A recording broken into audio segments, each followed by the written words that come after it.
NATO Secretary-General Mark Rutte put it in quite stark and simple terms when he wished European nations good luck if they wanted to try to defend themselves without the U.S. and without U.S. nuclear capabilities.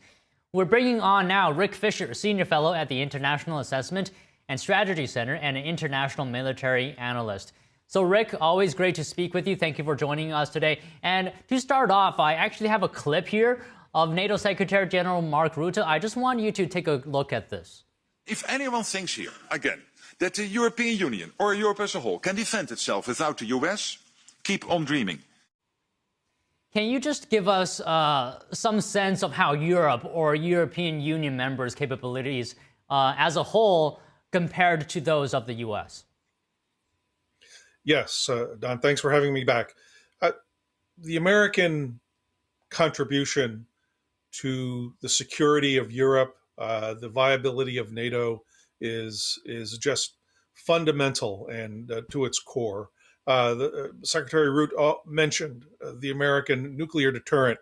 That is fundamental. That is what prevents Russia from thinking that it can expand its operations in Ukraine into Poland or perhaps into the Baltic states.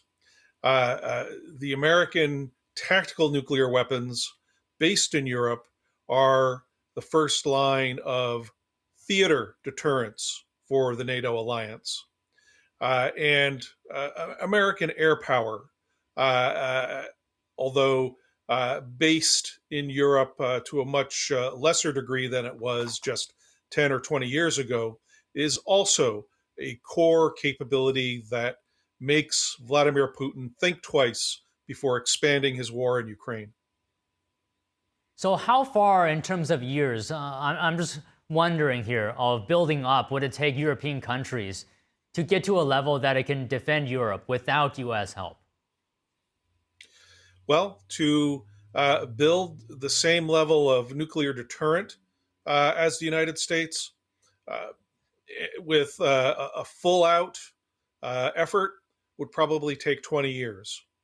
They would probably be able to build a larger tactical nuclear capability much more rapidly, but again, many years, maybe perhaps even most of the next decade.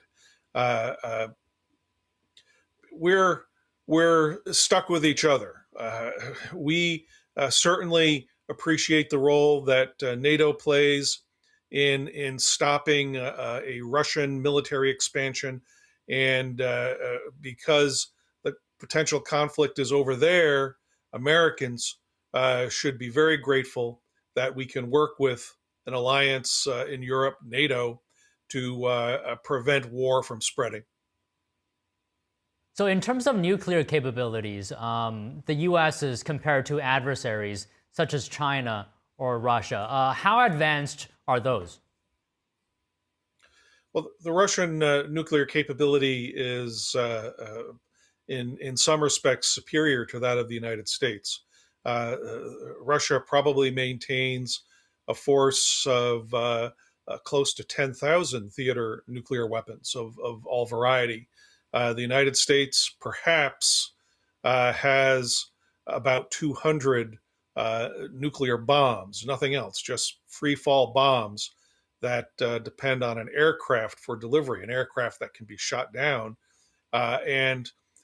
So Russia has theater nuclear superiority in Europe and something approaching strategic nuclear parity with the United States, something that was negotiated many years ago when we had a different view, or shall we say, when Vladimir Putin had a different view of cooperation and peace. And Rick, I'm wondering if you can speak to this. Trump mentioned the use of a secret weapon in the operation to capture Maduro, and he called it the discombobulator and alluded to it being able to block the signal of Russian-made and Chinese-made missiles. What do we know about this weapon? Well, it's a secret, so we really don't know much of anything, but we can speculate.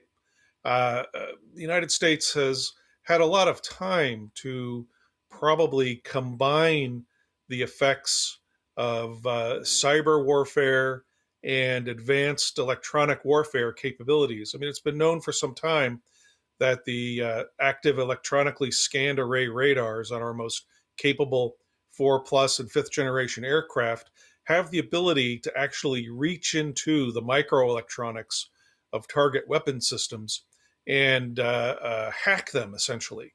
Hack them in the air and either turn them off, redirect them, or otherwise play with them. To combine that capability with advanced cyber warfare capabilities, the possibilities of artificial intelligence, and advanced supercomputer capabilities really sets a tableau of quite interesting possibilities for what the discombobulator may consist of and what it can do. So is it important that these technologies are not passed on to the wrong hands? And how do we do that? Yes, very much so. And the existence of such capabilities will now, as it's been revealed, will attract great attention from espionage organs around the world, especially from our enemies. And it really falls down to the operational security that we can manage at the level of our intelligence agencies, our armed forces, our active units, our leadership locations. It's a complex and a team-oriented task. Many aspects have to cooperate intimately and in real time in order to deny this information to our enemies.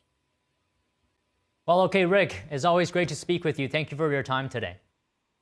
Thanks again for the invitation.